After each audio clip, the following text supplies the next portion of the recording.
De bonnes transmissions transmettent la puissance du moteur aux roues de façon fiable et silencieuse. Une excellente transmission fait pareil. Dans certains cas, on en sort même encore mieux, plus énergisé en se disant « Il me faut cette voiture ». Quelle transmission! C'était incroyable. J'en ai conduit beaucoup comme ça dans ma vie. J'ai compilé une liste des 11 transmissions les plus incroyables, véritables saint Graal, certaines manuelles, d'autres à double embrayage ou à variation continue. Voici cette liste. Si vous souhaitez conduire les meilleures voitures avec des boîtes de vitesse mémorables, suivez-moi. La vie est trop courte pour rouler dans des voitures ennuyeuses. La première revient à l'ECVT de Toyota et Lexus. Attendez, les systèmes CVT sont vraiment nuls selon moi. Regardez Jatco et toutes leurs pannes, mais là c'est différent. Courroie, poulie, chaîne, usée, fumée, catastrophe, réparation à 6 ou 7 000 $. Non, rien de tout ça. Parce que le système de Toyota est un peu différent. Leur ECVT est généralement associé à quelque chose d'hybride. Beaucoup de leurs groupes motopropulseurs hybrides sont associés à l'ECVT, qui isole bien le moteur de la transmission, surtout côté électrique. Mais il n'y a pas que des courroies et des poulies. Ils ont un autre système de train épicycloïdal. Cela permet d'optimiser indéfiniment la consommation de carburant tout en conservant la puissance maximale, sans gérer l'usure des courroies ou la casse des chaînes. Avec ces trains épicycloïdales, c'est presque aussi solide qu'une boîte manuelle. Comment Toyota a fait, c'est la fierté de la construction. Et si je cherche une voiture avec une motorisation hybride, je regarde sérieusement les véhicules Lexus. Beaucoup d'hybrides équipés de ce système ECVT signifient que vous allez profiter d'un véhicule avec une transmission à toute épreuve, toujours dans la bonne plage, qui maximise l'économie de carburant, ne fait pas tous les bruits et ne tombera certainement pas en panne comme une Jatco. C'est le premier point. Si vous cherchez l'une de ces Lexus ou Toyota, vous les trouverez dans d'excellents véhicules comme tous les modèles H, comme les hybrides 450H, plus 350H, RX, 450H, Toyota Camry hybride. Tous les hybrides ont cette transmission, impossible de se tromper. C'est une autre transmission incroyable. Le marché des boîtes manuelles diminue désormais. Mais la Porsche 911 ceint en gros une 911 GT3 dépouillée, sans tous les accessoires et les ailerons, mais plutôt elle est plus légère, un peu plus de 1360 kg boîte manuelle à 6 vitesses, passage de rapport fluide. Double embrayage, volant moteur monomasse. Elle monte très vite dans les tours. Il faut rester concentré car elle est très agressive. Honnêtement, ça me fait presque peur. Bien utilisée, c'est l'une des boîtes de vitesse les plus gratifiantes que j'ai vues et conduites. Difficile de croire que la ST en fasse partie. Et honnêtement, on peut presque étendre ça à quasiment toutes les boîtes de vitesse manuelles des Porsche 911. On sait que Porsche a commencé à s'éloigner des boîtes manuelles, mais même moi, avec ma vieille 996, je prends un plaisir fou à conduire et à passer moi-même les vitesses avec la boîte manuelle à 6 rapports que j'ai. Ils ont créé des boîtes manuelles incroyables à travers de nombreuses générations. Elles sont douces, précises et franchement, c'est un vrai plaisir de conduire à chaque fois. On ne ressort pas fatigué ou épuisé. On se sent rajeuni, excité et on veut continuer à rouler sans s'arrêter. La suivante, c'est celle que je n'arrivais pas à croire. J'ai loué une voiture il y a des années. J'étais à Las Vegas et ils avaient cette magnifique petite Honda S2000 boîte manuelle à 6 vitesses, 2 litres ou plus tard en 2 litres 2. Elle avait 240 chevaux et à l'époque, c'était l'un des rendements les plus élevés pour un véhicule atmosphérique. Et s'il y a une chose qui m'a marqué, en dehors de la répartition du poids 50-50, du toit décapotable ou du fait que la voiture était petite et tenait la route comme sur des rails, c'était cette boîte manuelle à 6 vitesses, extrêmement courte et précise. C'est encore aujourd'hui l'une de mes expériences de conduite les plus mémorables. Ce moteur qu'il fallait pousser, monter en régime et encaisser comme un champion. Mais en plus de ça, chaque passage de vitesse était une excuse pour monter ou descendre les rapports, et tu avais toujours envie de faire du talon-pointe. Et vraiment, la S2000 fait partie de celles qui ont mis les voitures JDM sur le devant de la scène. Si tu n'as jamais conduit une Honda S2000 à boîte manuelle 6 vitesses, tu rates vraiment l'un des saints Graal des boîtes manuelles, et c'est encore abordable. Profite tant qu'elles sont disponibles, tu n'en trouveras pas beaucoup comme ça. La prochaine boîte de vitesse, j'en ai conduit une il y a longtemps. Tu te souviens de Mercedes-Benz et de ce 5 cylindres en ligne turbo-diesel qui était connu pour dépasser les 3 millions de kilomètres avec un chauffeur de taxi? Oui. Eh bien, ils ont aussi des boîtes de vitesse qui tiennent aussi longtemps. Les boîtes automatiques à 4 vitesses, 722.3 et 722.4 qu'on trouve dans beaucoup de véhicules Mercedes-Benz. Beaucoup de ces boîtes de vitesse se trouvaient dans la classe EEW124 ou même la série 190. J'ai été surpris lors de ma première conduite d'une 190, je n'imaginais pas cette voiture aussi robuste et solide. Tout en elle donnait cette impression. Le moteur était souple et puissant, même pour un petit moteur, et la boîte de vitesse en poids était des fluides, douce et robuste. On sentait des qualités fermes, et c'était vraiment un plaisir absolu. Il n'y avait pas de patinage ni d'hésitation comme sur beaucoup de ces boîtes automatiques modernes à 10 ou 9 rapports. Non, elle était vraiment solide et puissante. Et c'était une boîte de vitesse dont on se souvient vraiment. Et la 722.3 était en fait conçue pour supporter jusqu'à 420 livres-pieds de couple. C'est tout à fait correct selon les standards d'aujourd'hui.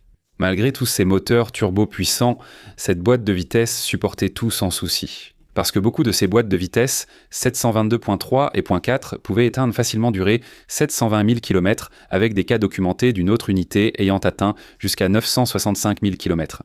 Il n'y a aucun doute, elles sont solides, elles sont robustes, il n'y a pas de patinage ni de secousse. Elles fonctionnent parfaitement, à chaque fois. Si vous vous êtes déjà demandé d'où venait la réputation de fiabilité des anciennes Mercedes, c'était grâce à l'ancien 5 cylindres diesel turbo en ligne et à ses boîtes automatiques à 4 vitesses. Une autre chose qui est très mémorable. J'ai eu beaucoup d'expérience avec des Miata, les anciennes versions. J'en ai conduit une fois qui était préparée pour la piste. Pas de modification du groupe motopropulseur, juste la suspension rabaissée avec des ressorts, et c'était vraiment génial. J'ai attaqué les virages avec cette voiture. Impossible d'effacer le sourire que j'avais sur le visage. Mais plus tard est arrivée la version ND, 180 chevaux, 2 litres atmosphériques. Elle n'a pas une grande puissance, mais à 30 000 $ et avec une boîte manuelle à 6 vitesses au levier court, c'est l'une des expériences de conduite les plus mémorables. On pourrait débattre sans fin pour savoir quelle voiture est sans moi la plus puissante, la Miata ou même l'ancienne Honda S2000. Mais il suffit de dire que celle-ci est presque aussi bonne que la S2000. Course courte, passage de vitesse rapide, et il n'y a même pas assez de puissance dans le moteur pour endommager les synchroniseurs de la boîte de vitesse. Donc non seulement elle est amusante, rapide et agressive pour ce petit prix, mais elle est aussi fiable. La Mazda Miata, version ND, c'est vraiment la voiture facile à posséder. Conduisez-la tous les week-ends, utilisez-la au quotidien, faites des allers-retours sur la côte californienne ou faites-en ce que vous voulez. Vous pouvez même la conduire en hiver si vous en avez envie. Ce sera une voiture fiable, amusante, rapide et honnêtement aucun regret après l'achat.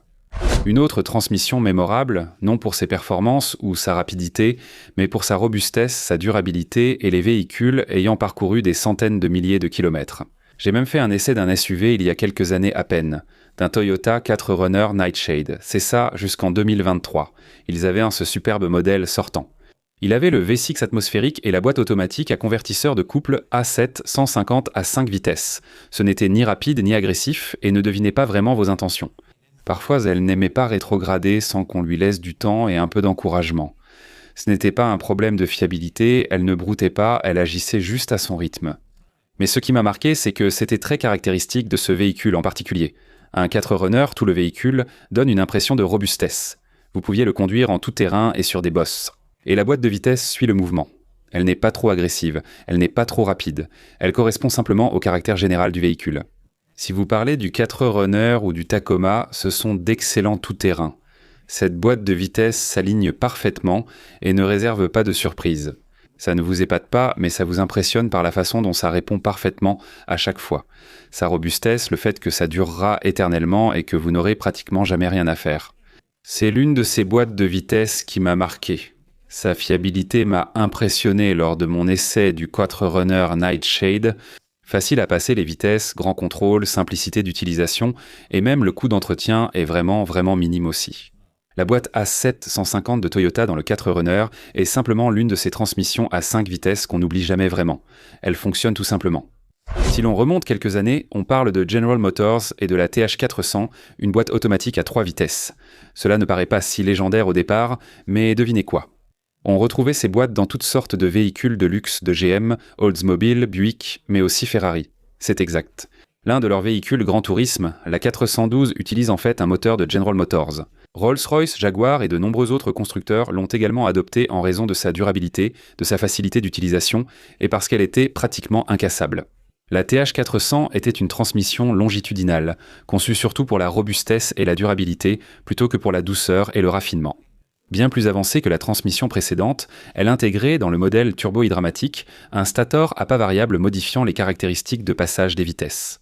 Mais tout cela, c'était du charabia, parce qu'au final, c'était vraiment la durabilité et la robustesse qui étaient le point central de cette TH400. La beauté, c'est qu'elle pouvait supporter au moins 450 livres-pieds de couple, et que sa polyvalence permettait de l'utiliser aussi bien avec une propulsion qu'avec une transmission intégrale. Ainsi, elle était adaptée à de nombreux usages, ce qui expliquait l'intérêt d'autres constructeurs. Même si cette transmission ne lisait pas les pensées, comme certaines boîtes à double embrayage actuelles, elle vous permettait d'avancer. Et c'était le principal. En conduisant un produit GM ou même une Ferrari de cette époque, au moins, vous n'aviez pas à vous inquiéter pour la transmission, car c'était une pièce qui ne vous laisserait jamais tomber. J'adore aussi conduire les véhicules équipés de la boîte DSG S-Tronic de Volkswagen Audi, mémorable grâce à sa boîte de vitesse Borg-Warner à double embrayage. Cela remonte à 2003 avec l'Audi TT moteur V6 3,2 litres avec la DSG absolument géniale, et Audi l'appelait la S-Tronic. Mais Volkswagen a décidé de l'appeler boîte DSG, la boîte de vitesse à double embrayage. À l'époque, elle a été lancée sur la Golf R32 Mark IV, et au début, Volkswagen l'a sortie avec 6 vitesses, c'est ça. Plus tard, c'est devenu une boîte à 7 vitesses, et puis elle a finalement évolué en quelque chose qu'on adore aujourd'hui. Pensez à l'Audi TT-RS et la RS3. Magnifique boîte de vitesse à double embrayage du groupe VAG. Mon expérience avec la première génération de ces transmissions, en conduisant, j'ai été frappé par leur rapidité, douceur et efficacité, presque comme en F1 Je veux dire, j'ai une BMW E60 M5 et cette boîte de vitesse est une boîte manuelle automatisée simple et elle est lente et saccadée, même à grande vitesse. Le passage des vitesses plaît bien plus lent qu'avec les boîtes à double embrayage comme la S-Tronic ou la DSG qui étaient une vraie révélation.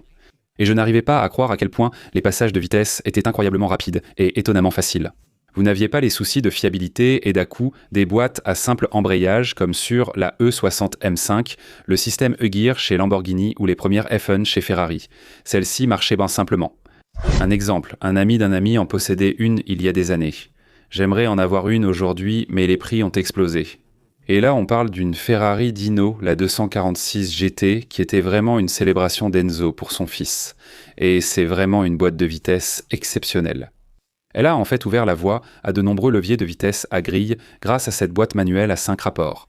Quand on entend le cliquetis du levier de vitesse en grille avec le V6 de 2,4 litres qui produit à peine 200 chevaux, ce n'était vraiment pas rapide. Je veux dire, le 0 à 100 en environ 7 secondes, c'était dans la moyenne à l'époque. C'est faible selon les standards actuels, mais le son rauque et la note d'échappement rendèrent cette voiture époustouflante. On avait l'impression d'aller 3 fois plus vite que la réalité. Cela, ajouté au cliquetis du levier à grille, te faisait te sentir comme un dieu, faisant rugir le tonnerre et lâchant des éclairs en passant les vitesses. La Dino était une voiture mémorable, avec une boîte de vitesse inoubliable.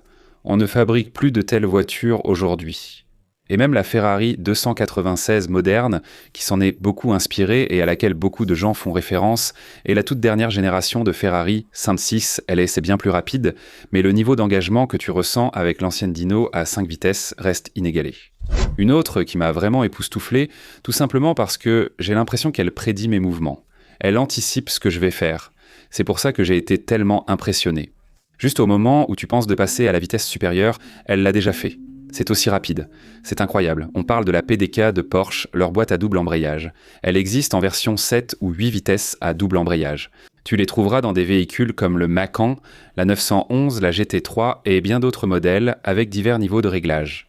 Beaucoup de boîtes à double embrayage sont souvent saccadées et brusques, surtout à faible accélération et basse vitesse. Mais même la version de Porsche, la PDK, paraît aussi raffinée et bien réglée qu'on puisse l'imaginer, que ce soit à basse vitesse, à vitesse moyenne, ou à des vitesses où il faut vraiment s'accrocher et où tu as le pied au plancher. Ces voitures sont absolument impeccables. Et s'il y a une chose que je peux dire à propos de Porsche, c'est qu'ils ont parfaitement maîtrisé la performance. Que tu passes les vitesses manuellement ou que tu utilises les palettes de la boîte PDK, tu ne peux pas te tromper. C'est absolument incroyable. Quand Porsche a lancé la 997, Turbo la première génération avait une boîte auto à convertisseur de couple, avant de passer à une boîte à double embrayage. Les générations suivantes avaient à la boîte PDK, désormais présente sur presque toutes les voitures. C'est incroyable, rien n'est comparable. Ferrari assez présente, McLaren aussi dans une certaine mesure, mais en durabilité, rapidité et utilisation, Porsche reste presque inégalé avec la PDK, ce qui m'a vraiment impressionné. Pour le passionné de voitures qui préfère l'automatique en ville mais veut aussi s'amuser sur route, c'est sans doute le meilleur compromis. Je veux dire, une boîte manuelle, c'est génial sur les petites routes, mais quand tu es dans les embouteillages à Los Angeles ou en centre-ville à Miami, bon courage. Ce n'est pas aussi amusant, ce n'est pas aussi agréable. Tu profites du meilleur des deux mondes, Porsche a réussi.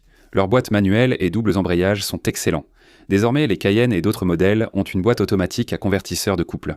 Elles sont rapides et excellentes, mais je préfère la double embrayage. Ce n'est pas aussi fluide, mais c'est presque équivalent. Tu vois, elle a cette capacité.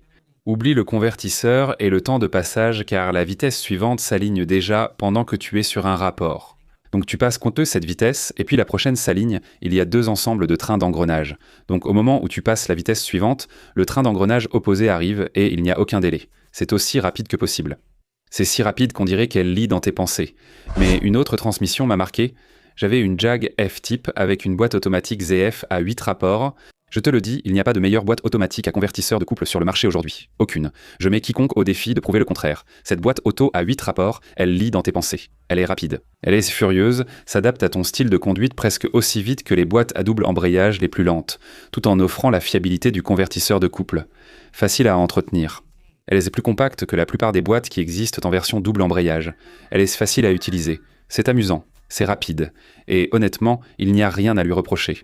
Elle est vraiment excellente. En fait, BMW a choisi d'utiliser pratiquement la boîte automatique ZF à 8 rapports dans presque tous ses modèles, des M de la série 5 à la série 3, la série 4, la série 2, et j'en passe.